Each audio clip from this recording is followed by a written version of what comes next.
तो चलिए मेरे प्यारे बच्चों, आप लोग कैसे हैं? उम्मीद है कि आप लोग बहुत अच्छे होंगे।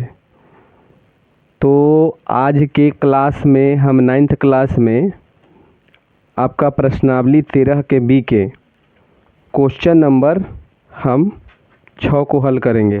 ठीक है ना? तो देखिए 6 में क्या दिया गया है। 6 में क्वेश्चन दिया गया है कि एक त्रिभुज, ठीक है, एक त्रिभुज और एक समांतर चतुर्भुज एक ही आधार पर है। एक त्रिभुज भी और एक समांतर चतुर्भुज भी, दोनों के आधार क्या है? एक है। ठीक है, आधार एक एवं क्षेत्रफल भी क्या है? एक है। यदि त्रिभुज की भुजाएं 45 सेंटीमीटर, 200 सेंटीमीटर और कितना है? 205 सेंटीमीटर है तथा समांतर चतुर्भुज 200 सेंटीमीटर के आधार पर स्थित है, ठीक है, तो उसकी संगत ऊंचाई ज्ञात कीजिए, है ना। यानी आपका दिया हुआ है कि तथा समांतर चतुर्भुज 200 सेंटीमीटर के आधार पर स्थित है तो उसकी संगत ऊंचाई ज्ञात कीजिए। मतलब यहाँ पर देखिए इसका ऊंचाई पूछ रहा है, ये वाला ऊंचाई। ठीक, तो सबसे पहले त्रिभुज के तो हमको पता है और समांतर चतुर्भुज में हमको एक भुजा पता है। और समांतर चतुर्भुज में हम जानते हैं कि आमने सामने के भुजा क्या होता है?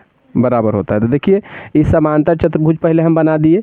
और समांतरे चतुर्भुज के आधार क्या है? एक त्रिभुज है, तो देखिए इसका आधार के भी काम कर रहा है समांतर चतुर्भुज के। तो देखिए 200, समांतर चतुर्भुज की भुजा 200, तो बताइए त्रिभुज के भी एक भुजा 200 दिले है ना, तो दोनों के काम कर जा रहा है ये। चलिए तो यहाँ से लेकर यहाँ तक कितना होगा? 200 होगा। इसको मान लीजिए ए बी सी डी, है ना, इसको ई मान लीजिए और इसको एफ मान लीजिए, बस। ठीक, तो हम चलते हैं पहले त्रिभुज ए बी ई में, ए बी ई में इसकी ए भुजा कितना है? अपना मन से मान लेते हैं कुछ हो गए। तो चलिए ए मान लेते हैं कि 205 सेंटीमीटर। चलिए अब हम मान लेते हैं बी मान लेते हैं, चलिए 200 सेंटीमीटर तथा सी मान लेते हैं कितना? तो 45 सेंटीमीटर।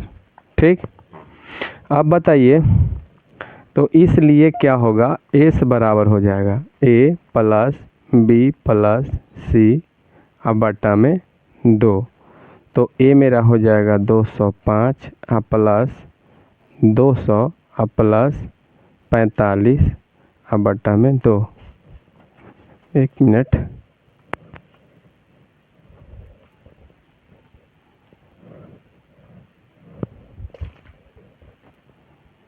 इंक थोड़ा कम बुझा रहा है।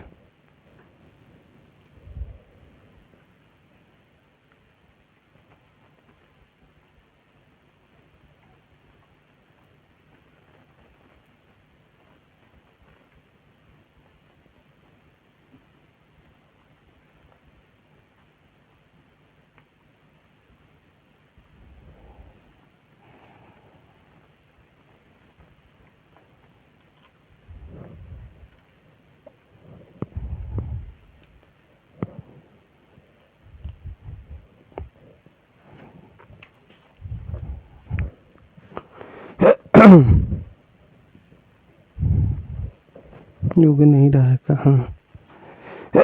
चलिए बट्टा में कितना हो जाएगा? 2 हो जाएगा। ठीक है, बट्टा में 2 सबके जोड़ लेते हैं। 2 आ 2 4, 450, 450 अब बट्टा में 200। 2 से काट दीजिए, 2 दूनी 4, 2 दूनी 4 और 2 5 10, मतलब 225 सेंटीमीटर। बताइए ये क्या आया? बताइए, ये आपका हो गया एस। तो अब लिखते हैं हीरोन सूत्र से। तो हीरोन सूत्र से बताइए त्रिभुज का क्षेत्रफल क्या होगा? देखिए तो देखिए क्या हो जाएगा? त्रिभुज त्रिभुज क्या, ए बी ई का क्षेत्रफल, ठीक है। कितना हो जाएगा तो देख लेते हैं कितना होगा से। चलिए ये हो जाएगा आपका S into S minus A into S minus B into S minus C. चलिए दिखाई दे रहा है ना, दिखाई दे रहा है कि नहीं दिखाई दे रहा है, दे रहा है। चलिए बढ़िया है, आगे बढ़ते हैं। एस मेरा कितना दिया हुआ है तो चलिए देख लेते हैं। एस कितना है 225 इंटू 225 माइनस 200, फिर इंटू में 225 माइनस 205 इंटू 200।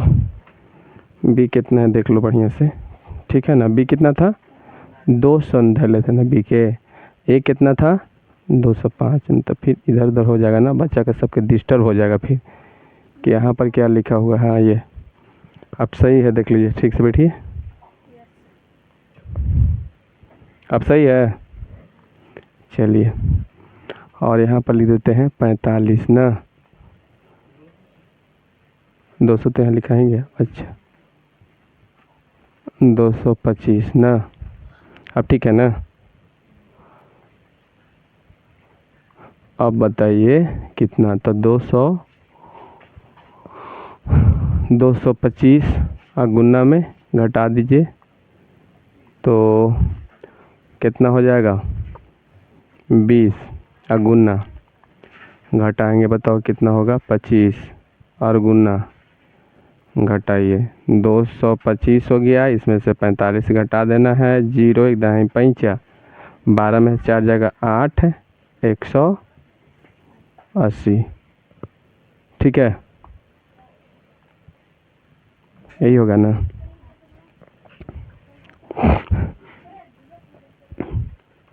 बताइए यहाँ पर कोई दिक्कत। अब 225 के क्या करेंगे गुणनखंड करेंगे, ठीक ना।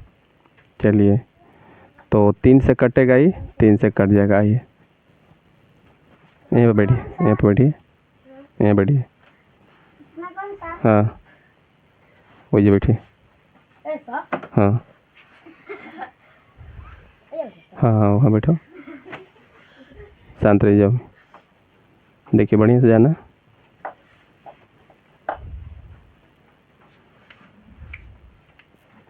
चलिए देखिए, हाँ अब बताइए 225 3 से करते हैं, 3 सत्ते 21 है ना, कितना हो जाएगा 3 सत्ते 21 और 3 पचे 15, ठीक है।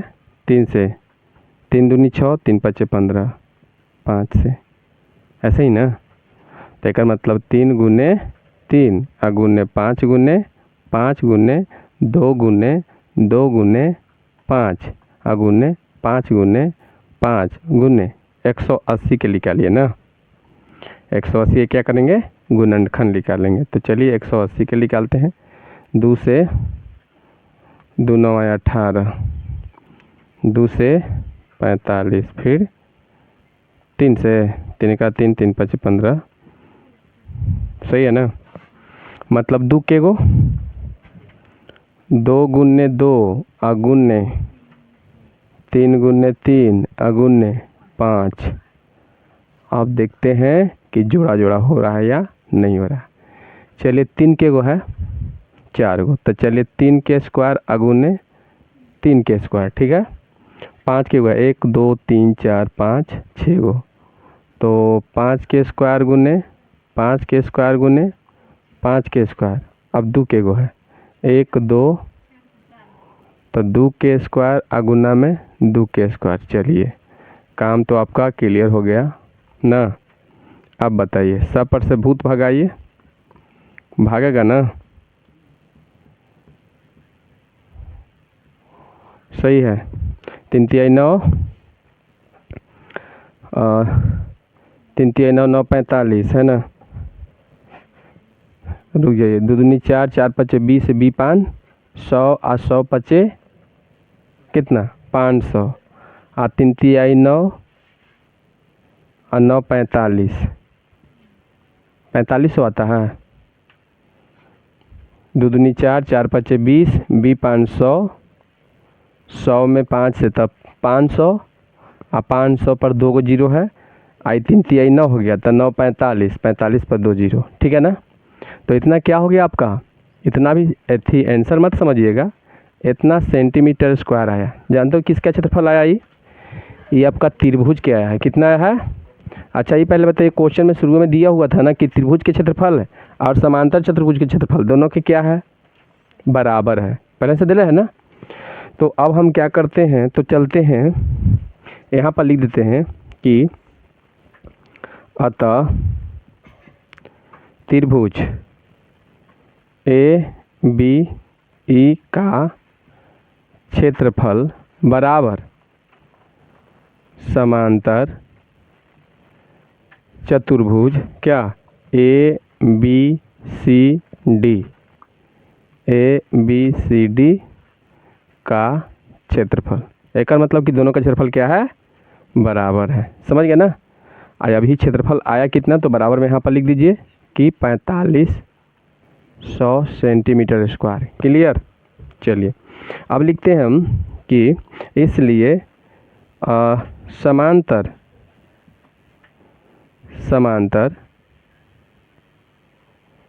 चतुर्भुज ए बी सी डी का क्षेत्रफल बराबर। चलिए यहाँ पर समांतर चतुर्भुज ए बी सी डी, तो ये पहले बताइए कि किसका काम करेगा। देखो तो बताइए, समांतर चतुर्भुज में ये बताइए किसका काम करेगा, कोची के आधार के काम करेगा, ठीक है ना। अच्छा आई कोची काम करेगा, लंब के काम करेगा। तो समांतर चतुर्भुज के क्षेत्रफल एगो होता है कि आधार गुने शीर्ष लंब, ये भी होता है ना। समांतर चतुर्भुज का क्षेत्रफल होता है कितना होता है, तो आधार गुने शीर्ष लंब इतना होता है। तो चलिए यहाँ पर लिखते हैं कि आधार गुने शीर्ष लंब, ठीक। अब बताइए इसका क्षेत्रफल कितना दिया हुआ है, बताइए। तो क्षेत्रफल अभी आया है 4500 बराबर आधार कितना है, तो आधार तो दिया हुआ है 200 ना, बताइए 200 दिले है। और गुने शीर्ष लंब कुछ भी मान लो, चलिए x मान लेते हैं, कोई दिक्कत, कुछ भी मान लीजिए, चाहते तो पहले भी मान के लिख सकते थे लेकिन अभी भी लिख सकते हैं, ठीक है ना। तो मान लीजिए कि आपका इतना हो गया। चलिए आगे बढ़ते हैं, बताइए कितना हो जाएगा 200x। अब बताइए इसको ई पट लेके चलाइए, तो 200x बराबर कितना 4500। आगे बढ़े, x बराबर 4500 बट्टा में कितना 200 ना, 2 जीरो से 2 जीरो ख़त्म, ठीक है। तो बताइए 2 दूनी 4, हाँ तो चलिए यहाँ पर हम काट लेते हैं। तो इसलिए बताइए x बराबर 22.5, ठीक है ना, इतना सेंटीमीटर दिले है आंसर। आए चलिए समझ में आया ये कैसे बना से, इस तरह से तो बना कुछ यहाँ नहीं समझ में आया, नहीं समझ में आया तो देख लो।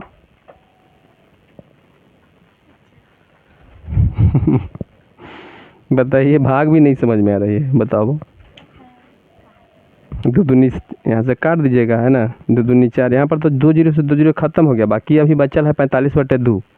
तो एक मतलब कि 45 में क्या करेंगे, 2 से भाग दे देंगे दशमलव का ना। चलिए नेक्स्ट क्वेश्चन देखते हैं। नेक्स्ट क्वेश्चन देखिए, छठा के केमा, तो छठा के बी। देखिए एक त्रिभुज और एक आयत एक ही है ना, एक ही आधार पर है और क्षेत्रफल भी एक ही है, यानी है क्या लिखा हुआ, हाँ, यदि त्रिभुज की भुजाएं 25 मीटर, 39 मीटर और 56 मीटर हो तथा आयत 39 मीटर के आधार पर स्थित हो, तो उसकी अन्य भुजाएं को भी ज्ञात करना है। समझ गए। अब ये कैसे आएगा, तो ये भी एकदम आसान से आ जाएगा। देखिए समझा देते हैं, आप आराम से बना लीजिएगा। चलिए हम बी के बात करते हैं, वो ये था ना, बी के बात करते हैं। एकदम खूब बढ़िया से ध्यान से देखोगे आपको समझ में आ ही जाएगा, एकदम निश्चित आ जाएगा। देखिए कैसे, सबसे पहले आपको क्या करना है कि एक क्या बनाना है, आयत बनाना है, छाता नहीं बनाना है, आयत बनाना है। क्या बनाना है? आयत पर एक त्रिभुज है, समझे? आयत पर क्या है? एक त्रिभुज है, हो गया।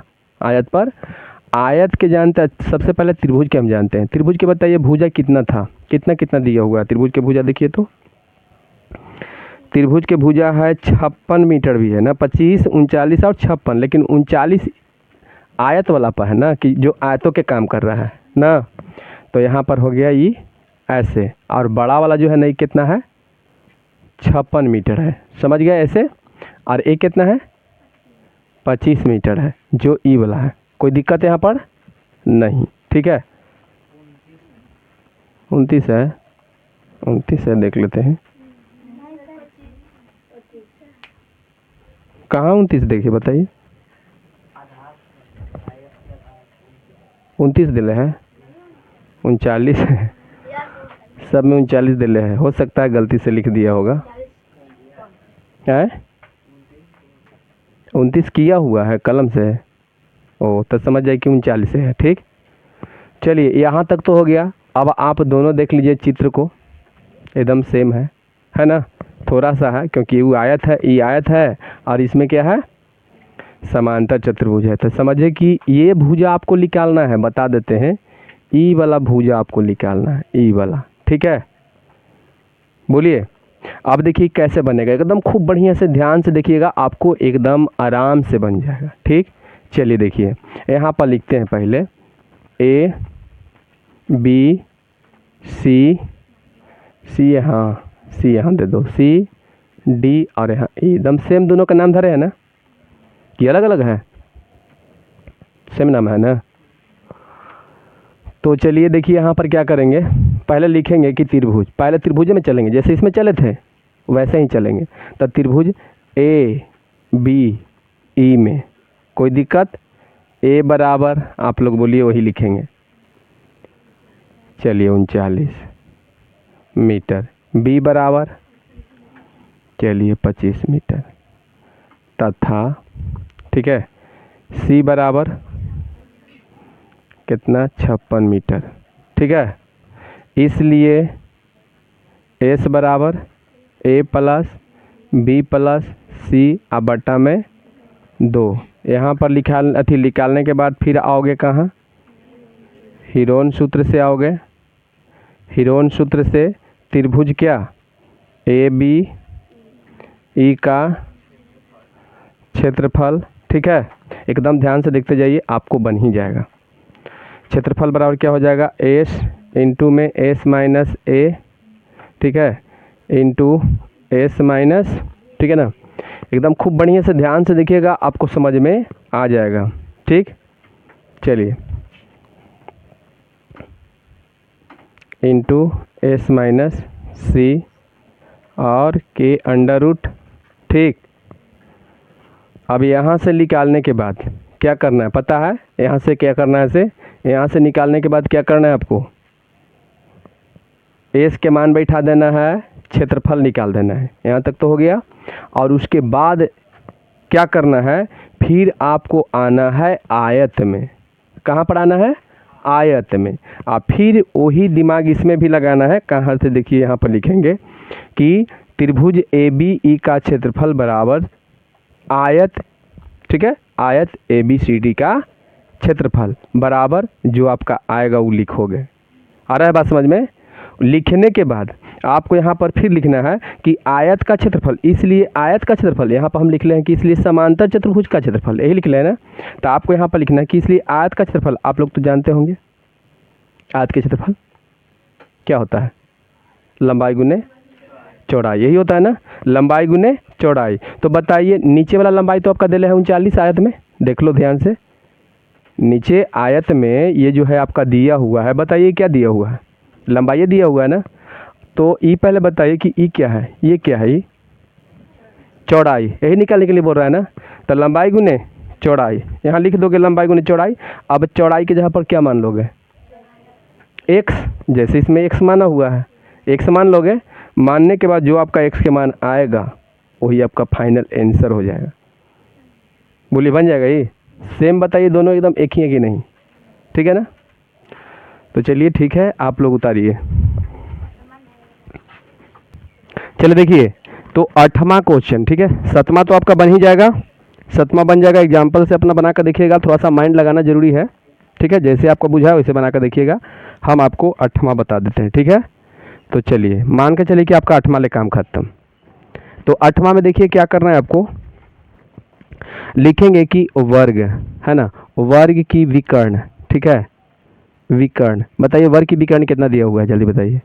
32 कितना है? 32 cm। ओह चलिए मीटर, 32 मीटर है, ठीक, यहाँ तक। अभी पहले बताइए कि 32 मीटर है। देखिए चित्र आपका ही है, यहाँ पर चित्र दिया हुआ है, इसका चित्र यहाँ पर है, ठीक। अब देखिए, तो वर्ग के यदि हमको भुजा निकल जाता तो क्षेत्रफल आराम से निकल जाता ना, वर्ग के भुजा का जरूरत है। अच्छा, वर्ग के देखिए विकर्ण का सूत्र होता है, आप लोग जानते हैं कि वर्ग के विकर्ण बराबर, है ना, यानी कि विकर्ण बराबर, विकर्ण बराबर होता है तो √2 गुने भुजा। बोलिए यही होता है ना, भुजा। तब बताइए, एक हम आपको बताए थे समीकरण में कि एक सूत्र से हम कई सूत्र बना सकते हैं। बोलिए बताए थे कि नहीं बताए थे? बताए थे ना। तो क्या आप भुजा बराबर सूत्र बता सकते हैं, क्या होगा? जल्दी बताइए। हाँ, भुजा बराबर सूत्र क्या बनाओगे समीकरण से? ये पूरा को उठा कर ये पट्टी लेके चलाओगे, √2 गुने, देखिए ये पट्टी लेके चलाओगे ना कि √2 गुने भुजा बराबर क्या होगा? विकर्ण। बोलिए ऐसा हो जाएगा ना। तो अब बताइए भुजा बराबर, बताइए, विकर्ण बटे √2। नहीं बन गया? बन गया ना आराम से। जब गुना में है तो भाग में, तो इसलिए हम डायरेक्ट लिखते हैं कि विकर्ण बराबर, सॉरी भुजा बराबर ना, भुजा बराबर तो कितना, विकर्ण बटे √2। एकर मतलब कि 32 बटे √2, यही होगा ना। चलिए ये क्या निकल गया आपका, ये क्या निकल गया? वर्ग का भुजा, भुजा ना, विकर्ण तो दिले है, ये है 32। बोलिए यहाँ तक समझ में आया कि नहीं आया? आया ना। अब बताइए कि हम इसको क्षेत्रफल निकाल सकते हैं, इसलिए क्या, क्षेत्रफल बराबर। तो बताइए वर्ग के क्षेत्रफल बराबर क्या होता है? भुजा स्क्वायर। सब कोई के बोले थे ना कि सूत्र ले लीजिए। हाँ, जिसके पास सूत्र है तो ठीक है, नहीं है तो ले लीजिए, और नहीं तो फिर एक दिन बढ़िया से सबके, हाँ मतलब कि धोवैया हो चाहे जो भी हो, पिटैया जो बोला जाता है ना, वही आपका होगा, ठीक है। चलिए तो भुजा बताइए, भुजा पे कितना है, जल्दी फटाफट बता दीजिए। 32 बटे √2, यही ना आया है, इसको स्क्वायर कर दो, तो 32 में 32 से गुना कर दीजिए, तो 32 में 32 से गुना कीजिए, 2 दूनी 4, है ना, 32 दूनी 64 हो जाएगा, और 3 दूनी 6, और 3 तिहाई 9, 4 6 6 12, 9 1 10, कितना 1024 बटे 2 दूनी 4, 4 के वर्गमूल 2, यही ना। 2 से काट दीजिए, 2 5 10, 2 1 2 दूनी 4, कितना 512 मीटर स्क्वायर। कोई दिक्कत? 12 मीटर स्क्वायर आ गया। बताइए किसका आया, जल्दी बोलिए, किसका आया? वर्ग का। अब बताइए नीचे में एक बचल था ना, देखिए पूंछी इसका बचा हुआ है पतंग के, तो इसका बताइए क्या निकाल देना है आपको, जल्दी बताइए। क्षेत्रफल। तो आपको लिखना पड़ेगा a बराबर इतना, b बराबर इतना, c बराबर इतना, ऐसे लिखना है। ऐसे लिखने के बाद फिर आपको s निकालना है, आप फिर हीरोन सूत्र से क्षेत्रफल निकाल दीजिए। चलिए त्रिभुज का भी क्षेत्रफल निकल गया, इसलिए कुल पतंग का क्षेत्रफल बराबर, तो वर्ग का क्षेत्रफल और प्लस किसका क्षेत्रफल, त्रिभुज का क्षेत्रफल, दोनों का जोड़ दीजिए, आपका आंसर हो गया फाइनल, ठीक है ना। तो चलिए आप लोग इसको बढ़िया से कंप्लीट कर लीजिएगा।